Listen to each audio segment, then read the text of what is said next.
Hi, Brian and Hazel here, and I typically open with some statistics or understanding of what's going on in the climate of alternate financing.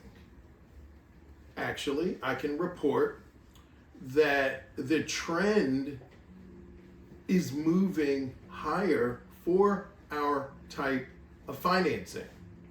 And again, sometimes I say that because I have some team members that need to hear that to motivate them to come and meet a lot of you. That's the way that I actually enjoy doing this business. I actually enjoy meeting business owners and hearing their dream. And I know a lot of people that I'm still in contact with since my first business, which was trucking. And sometimes I wonder, I don't actually describe all of the time how much I really believed in my business, which actually gave me so much confidence in that business because I knew that there was not another person that was gonna be able to outwork me. I had a great mentor, a great administrative mentor in terms of running the trucking company.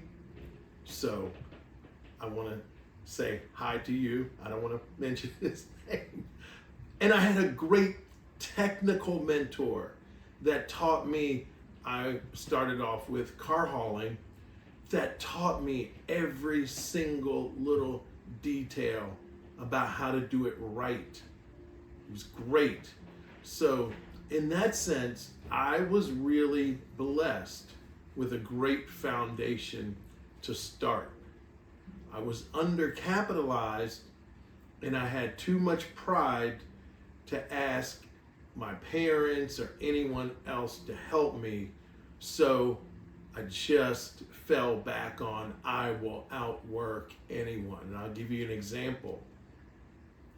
One night, I had pulled into a rail yard in York, Pennsylvania, where there are trains that deliver cars.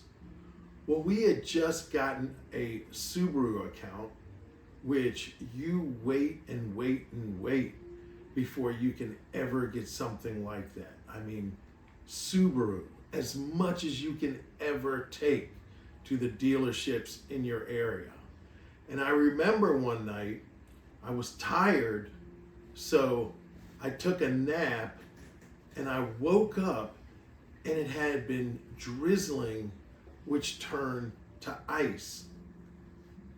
Well, it being a new account and being so happy to have it and it being such a big account, there was no way that even though it was icy outside, was I not gonna climb up on that metal trailer that had an ice glaze over it and start loading these cars. Well, I loaded a couple of the cars on the top of the trailer, and in carefully I felt getting back down, I slipped off of the trailer and I tried to hold myself back like anyone would. It's just a subconscious thing. So I held out both of my arms and my hands as I hit the pavement. And I heard the noises, I heard the injuries occur, and I had had broken wrist before, a broken wrist, several years earlier. Well, actually, when I was in elementary school, really quickly, a friend of mine, who's still a friend of mine today, we were jumping over tennis courts and my foot got caught in the tennis court and I broke my wrist. Anyway, when I got up off the ground, I looked at my wrist and I knew it was broken. There was a look that it has. And my hands, I could not move them. I looked up, I looked at all the cars that were still needed to be loaded, and I went into my truck and I grabbed duct tape and I duct taped my wrist as though it was a cast, and I duct taped my hands. I put the rest of those cars on the trailer and drove the Subarus down to the dealerships, which was near my home. I dropped off the Subarus, parked the truck, and then went to the hospital. I made sure that there was no one that was going to place more effort into doing what I did in that industry. And what I wonder is, are you doing the same thing in your industry? Thank you.